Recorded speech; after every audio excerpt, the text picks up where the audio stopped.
Joseph donna cet ordre à l'intendant de sa maison, remplis de vivres les sacs de ses gens, autant qu'ils en pourront porter, et mets l'argent de chacun à l'entrée de son sac. Tu mettras aussi ma coupe, la coupe d'argent, à l'entrée du sac du plus jeune, avec l'argent de son blé. L'intendant fit ce que Joseph lui avait ordonné. Le matin, dès qu'il fit jour, on renvoya ses gens avec leur âne. Ils étaient sortis de la ville, et ils n'en étaient guère éloignés, lorsque Joseph dit à son intendant, « Lève-toi, poursuis ces gens, et, quand tu les auras atteints, tu leur diras, pourquoi avez-vous rendu le mal pour le bien? N'avez-vous pas la coupe dans laquelle boit mon Seigneur, et dont il se sert pour deviner? Vous avez mal fait d'agir ainsi. » L'intendant les atteignit, et leur dit ces mêmes paroles.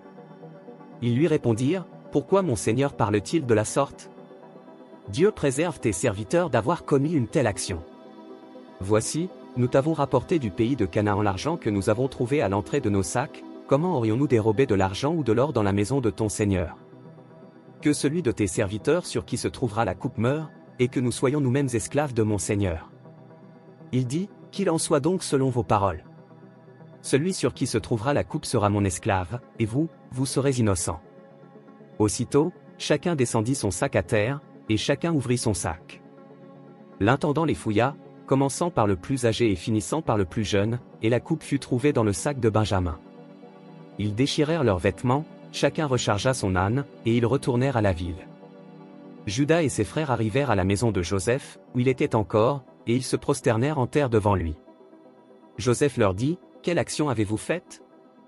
Ne savez-vous pas qu'un homme comme moi a le pouvoir de deviner? » Judas répondit, « Que dirons-nous à mon Seigneur?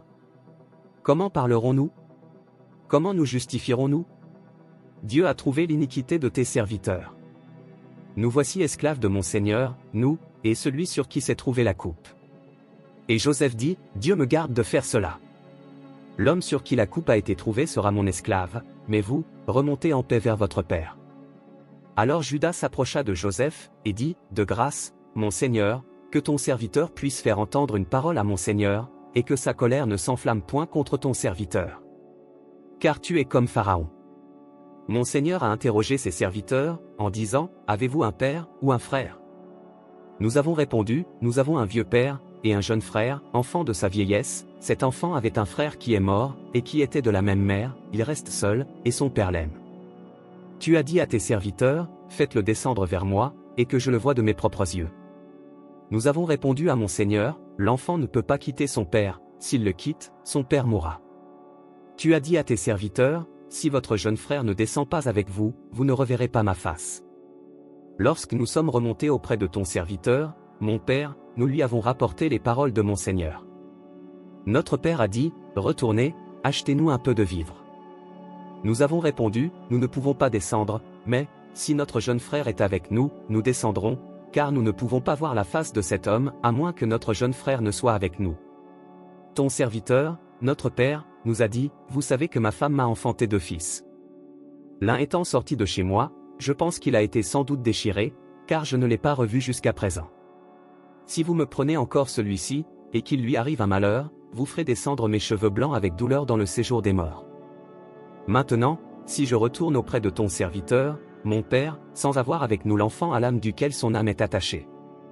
Il mourra, en voyant que l'enfant n'y est pas, et tes serviteurs feront descendre avec douleur dans le séjour des morts les cheveux blancs de ton serviteur, notre père. Car ton serviteur a répondu pour l'enfant, en disant à mon père, si je ne le ramène pas auprès de toi, je serai pour toujours coupable envers mon père. Permets donc, je te prie, à ton serviteur de rester à la place de l'enfant, comme esclave de mon Seigneur, et que l'enfant remonte avec ses frères. Comment pourrais-je remonter vers mon père, si l'enfant n'est pas avec moi? Ah! Que je ne vois point l'affliction de mon père.